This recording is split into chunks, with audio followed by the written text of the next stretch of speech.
Renforcement des capacités, le cabinet Vaz International Consulting a réuni les 24 et 25 février à Abidjan les décideurs non financiers dans un séminaire qui avait pour but de compléter leur savoir-faire dans plusieurs domaines dont le coaching et le recouvrement des créances. Le directeur général du patrimoine de l'État a été sacré prix ICS 2021-2022 du meilleur administrateur financier des services de Côte d'Ivoire ce 25 février à Abidjan. Ces réformes à la tête du patrimoine de l'État a permis à la Côte d'Ivoire d'économiser plus de 800 millions de francs CFA sur la période 2021. Le lunetier panafricain Laper a soufflé sur sa 4e bougie. Une présence sur le continent qui consolide la renommée de Laper qui a facilité l'accès aux soins et le coût des lunettes. Le succès de Laper révolutionne le marché optique avec un rapport qualité. La 10e session de renforcement des capacités organisée par le cabinet Vaz International Consulting s'est tenue récemment à Abidjan. À l'intention des décideurs non financiers, ce séminaire avait pour objectif d'ajouter à leur savoir-faire des nouvelles techniques de recouvrement des créances, de coaching, d'audit financier et de ressources humaines. Philippe Zabo et Ezekiel Seri nous en disent davantage. La 10e session de formation du cabinet Vaz International Consulting à l'intention des décideurs non financiers était différente des 9 dernières. En qualité, les apprenants ont eu droit à de nouveaux modules donnés par des consultants expérimentés, d'où leur satisfaction. J'ai acquis beaucoup de notions, les notions que les financiers au sein de l'entreprise utilisent, mais qui aujourd'hui, grâce à cette formation, m'a permis de comprendre la portée de toutes ces différentes notions. Avec les différents exercices que nous avons eu à faire, j'ai pu vraiment mieux comprendre ces concepts et la qualité du formateur. Parce que le formateur, la qualité de la formation, l'expérience qu'il a partagée avec nous, sa disponibilité et la simplicité de l'explication qu'il nous a fournie est vraiment un plus pour nous. C'est le contrôle qu'il faut y avoir sur tout ce que les comptables ou les directeurs financiers donnent. Il faut toujours avoir des éléments de contrôle pour être sûr que les écritures qui ont été passées correspondent vraiment à une réalité. Je ne suis pas financier, mais il était important en tant que responsable, décideur, de pouvoir avoir des notions de base, surtout sur les finances. Ce satisfait-ci réjouit le directeur du Vaz International Consulting qui ne lésine sur aucun moyen pour trouver des experts enseignants de qualité et qui donnent des formations efficientes collant à l'actualité. D'ailleurs, un nouveau module est à l'ordre du jour pour les sessions à venir. Nous sommes à la 10e édition de ce séminaire Finances pour décideurs non financiers. Nous avons déjà organisé en Côte d'Ivoire, nous sommes allés à l'étranger, notamment au Gabon et au Burkina Faso. Au cours de cette 10e édition, nous avons eu des apprenants qui étaient totalement dévoués. Et la particularité, cette fois-ci, nous avions des juristes, et nous avions des médecins, donc notamment professeurs en médecine. Nous avions des entrepreneurs, donc nous avons quand même un répertoire très diversifié de participants. Et je pense qu'ils en sont sortis très satisfaits. Et je pense que c'est cela notre objectif. Nous allons lancer très bientôt un prochain séminaire qu'on appelle Cash is King, qui va concerner les stratégies d'amélioration de la performance des systèmes de recouvrement des créances. La particularité du recouvrement des créances, c'est qu'il n'y a pas de formation académique, c'est une compétence métier. Et donc, la particularité, c'est que notre objectif, c'est en fait d'expliquer aux employeurs, aux chefs d'entreprise, que le recouvrement est une compétence à part entière. La prochaine session de formation du cabinet Vaz International Consulting aura lieu à Assini en juin. Avant elle, ce sont les villes de Libreville, Niamey, Conakry et Brazzaville qui accueilleront les formations. ICS interafricaine de sondage est une structure de communication qui célèbre les compétences africaines. Cette structure a décerné le prix spécial panafricain 2021-2022 au meilleur administrateur financier des structures d'État de Côte d'Ivoire à Ali Sissoko, directeur du patrimoine de l'État à la direction du budget et des finances de Côte d'Ivoire. Nos reporters Ami Diarra Souba et Richard Akeke étaient de la partie. Après 6 mois de travail, l'Interafricain de communication et de sondage ICS a décerné le prix spécial panafricain 2021-2022 du meilleur administrateur financier des structures d'État de Côte d'Ivoire à Ali Sissoko. Pour ces réformes intelligentes et efficaces ayant permis à la Côte d'Ivoire de faire des économies de plusieurs milliards et pour sa gestion transparente et rigoureuse des deniers publics, Ali Sissoko s'est vu remettre le prix spécial panafricain 2021-2022 du meilleur administrateur financier. Au-delà du satisfecit, ce qui nous anime profondément aujourd'hui, c'est un appel à faire davantage. Parce que notre pays en a besoin. Quand le chef de l'État lui-même, le président de la République, met en avant les questions de bonne gouvernance, j'avoue que nous autres, personnellement, ça nous empêche souvent de dormir. Parce qu'il y a beaucoup à faire, il ne peut pas tout seul tout réussir. Donc il faut que chacun à son niveau qu'il soit donne le meilleur de lui-même pour que notre pays aille de l'avant et que nous puissions nous comparer, disons, aux pays développés. Parce que ce n'est que par le travail, et par le travail bien fait, que nous pourrons atteindre le niveau de ces pays-là. C'est un prix qui est amplement mérité, selon le directeur général de l'ICS, qui pour lui a obéi à des critères bien précis que le lauréat a remplis.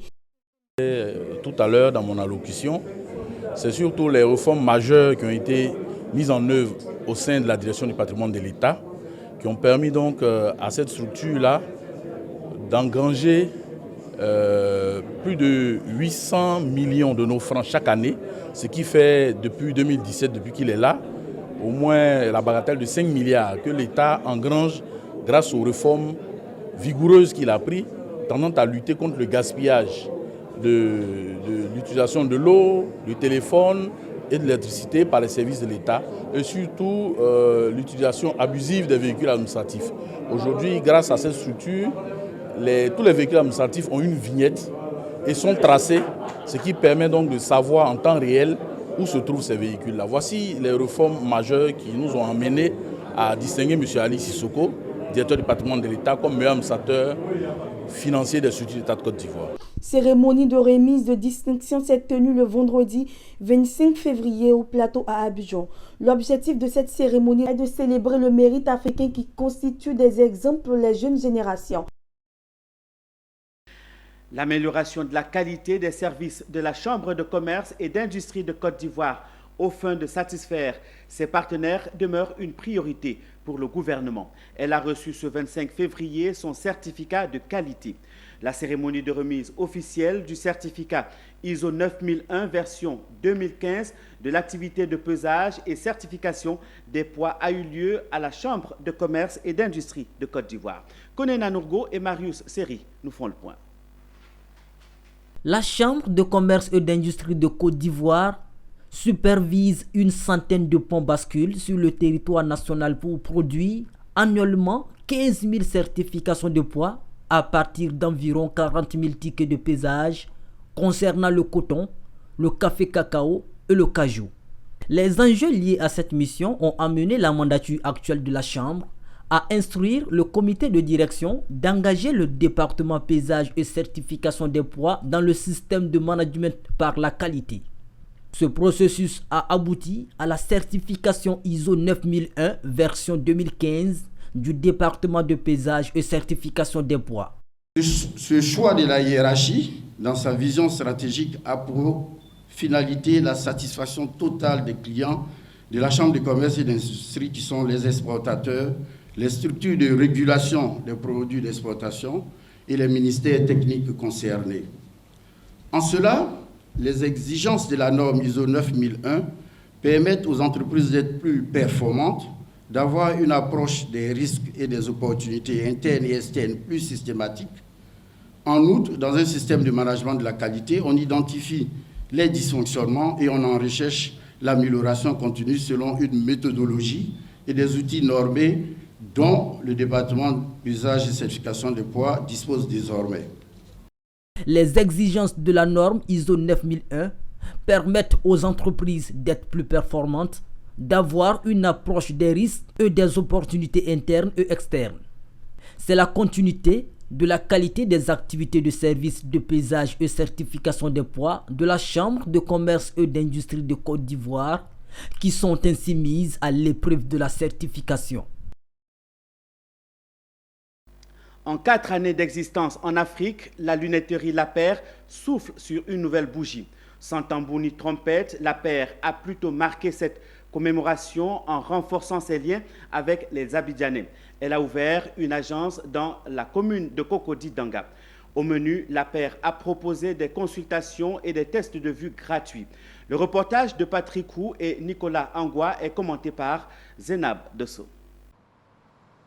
Soucieuse d'apporter des solutions idoines et apodictiques aux problèmes de vue des Abidjanais, le lunetier français Lapeyre, qui a désormais solidement tissé sa toile au Kenya, en Côte d'Ivoire, au Mali, au Burkina Faso et en Ouganda, vient de souffler sa 4e bougie, marquant une double commémoration, ses 4 ans d'années d'existence en Afrique, ainsi que son 3e anniversaire de présence en Côte d'Ivoire. Les yeux? Non, c'est vraiment net. D'accord, on va comparer maintenant. Je vais mettre 2 types de verres sur l'œil droit, D'accord. auquel vous allez choisir, d'accord? Regardez très bien. D'accord. En cette manière, ils voient comme ça. Oui. Sans fanfare ni grêlot, cette célébration restera à jamais inscrite d'une empreinte indélébile dans la conscience collective ivoirienne. Ce sont à travers des consultations, des tests de vue gratuits, le paiement par échéance et la livraison gratuite à Abidjan que Lapeyre vient de lancer son concept d'opticien lunetier à prix abordable pour démocratiser l'accès aux lunettes de vue en Côte d'Ivoire. Notre but est justement de viser toutes les catégories de personnes possibles et on propose même sur nos paires de lunettes des facilités de paiement, donc de pouvoir payer en plusieurs fois afin de faciliter l'accès aux lunettes. Donc on vise tout le monde, on ne fait pas de limite. Pour nous, n'importe qui a besoin de lunettes devrait pouvoir se payer une paire et donc c'est pour ça qu'on essaie de trouver des solutions pour les aider. Un personnel attentif composé de 6 employés afférents dans les services accueil, optique et commercial, sans oublier des équipements modernes, verres photogrés et progressifs, montures vintage, appareils autoréfracteurs, lunettes d'essai et mallettes d'essai. Je suis là ce matin parce que j'ai entendu parler de Lapeyre via les réseaux sociaux et on m'a dit qu'ils ont un bon rapport qualité-prix. J'entends beaucoup de personnes qui commencent à en parler aussi, la qualité des verres. Les prix des montures et les prix des verres, chez nous tout est inclus. Et donc les seules différences qu'il y a entre nos différentes lunettes, c'est les verres. Quand on a besoin de corriger une vision, on va appeler simple. Et il y a des verres qui sont photogrés, donc qui foncent naturellement au soleil. Il y en a qui traitent les reflets des lumières bleues. Et ensuite on a le verre progressif qui sont pour des gens qui ont besoin de plusieurs types de corrections différentes, voire de près et de loin, avec des corrections différentes. Notons que dans 2 semaines, le groupe Lapeyre ouvrira une agence à Cocody-Angré pour le bonheur des patients souffrant de pathologies liées à la vue. Créée en 2018 au Kenya par Jérôme Lapeyre, cette lunetterie, opérationnelle dans 7 pays africains avec 20 agences d'optique, a déjà testé gratuitement la vue de 90 000 personnes sur le continent et amélioré la vie de près de 50 000 d'entre elles, justifiant ainsi son slogan « Bien voir pour tous ». Poursuivons cette édition avec de l'entrepreneuriat. Abidjan abritera du 22 au 23 avril le premier congrès annuel de Fondation africaine pour l'entrepreneuriat et le développement économique. L'information a été rendue publique par le président de cette organisation le 24 février lors d'un point de presse. Ce premier congrès vise, selon les responsables, à présenter officiellement la FAFEDE. Issa Badini et Marius Seri nous en donnent la primeur dans ce reportage. FAFED, entendue par Fondation africaine pour l'entrepreneuriat et le développement économique. 7 ans après sa création et plus de 85 000 personnes formées en entrepreneuriat, la FAFED a décidé de sortir des bois à travers un congrès annuel. Et ce sera à la maison de l'entreprise à Abidjan les 22 et 23 avril prochains. Le tout premier congrès de l'organisation cher à Samuel Maté, avec des objectifs précis. Première raison du congrès, c'est, disons, de nous annoncer officiellement au monde que nous existons. Ça, c'est la première raison.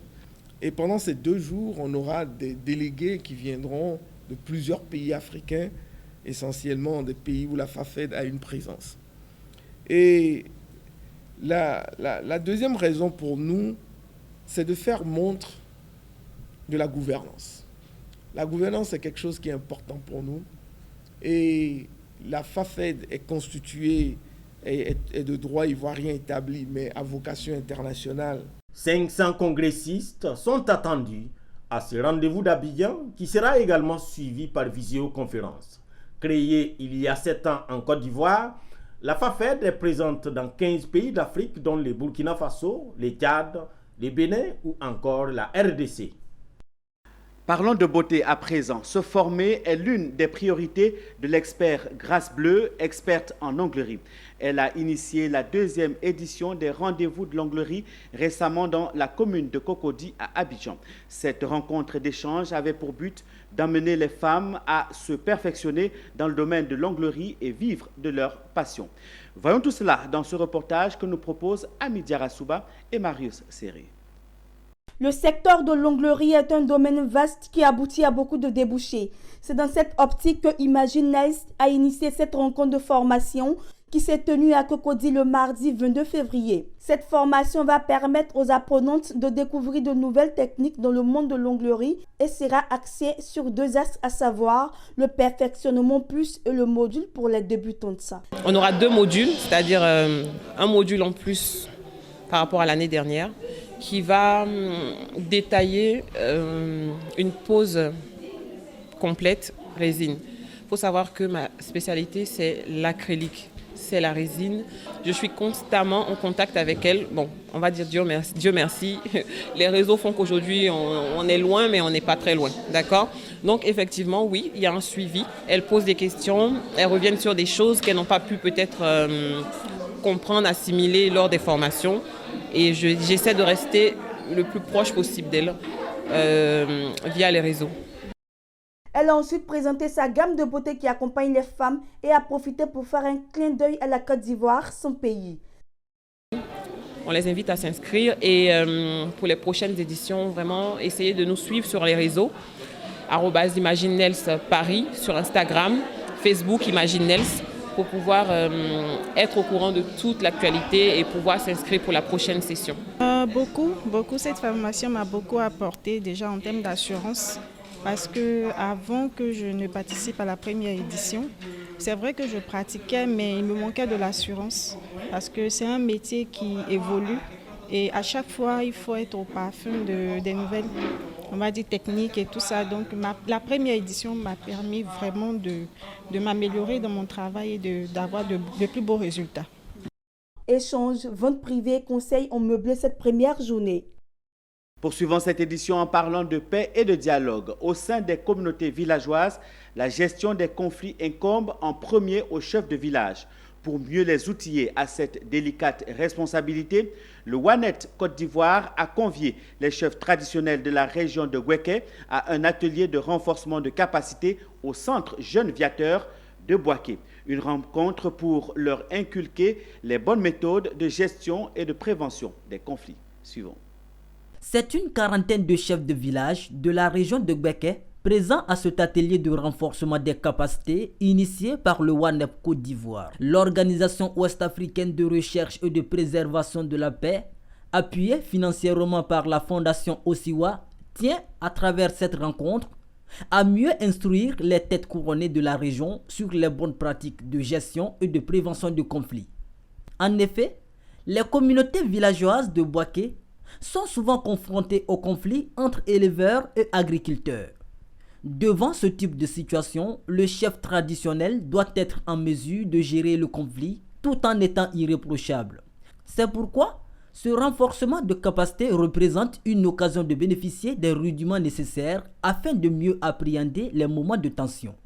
Nous avons connu des troubles en Côte d'Ivoire au lendemain des élections présidentielles, des troubles assez graves.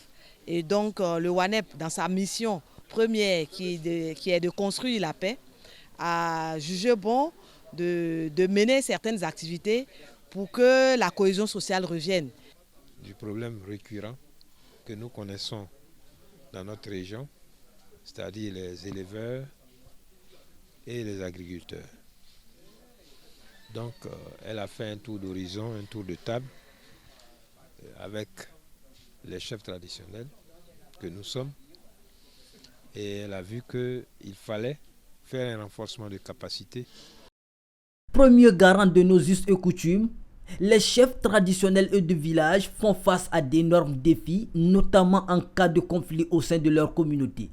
Ils doivent donc savoir manier les outils importants comme la médiation et la négociation. Si la prévention n'arrive pas à désamorcer tous les conflits, nous leur demandons d'être de vrais médiateurs dans leur localité, dans leur communauté. Et être un bon médiateur, ça suppose qu'il faut être un vrai chef. Un vrai chef, ça suppose qu'il faut observer la neutralité vis-à-vis de tous ses administrés. Cet atelier du WANEP Côte d'Ivoire s'inscrit dans le cadre du projet intitulé « Contribution de la société civile à la réduction de la violence post-électorale 2020 en Côte d'Ivoire ». Il permet ainsi au réseau ouest-africain pour l'édification de la paix, WANEP, de multiplier les initiatives pour le renforcement de la cohésion sociale en Côte d'Ivoire. Madame, Monsieur, passez un très excellent moment en compagnie de nos programmes qui se poursuivent sur Business 24, la télé utile. Au revoir.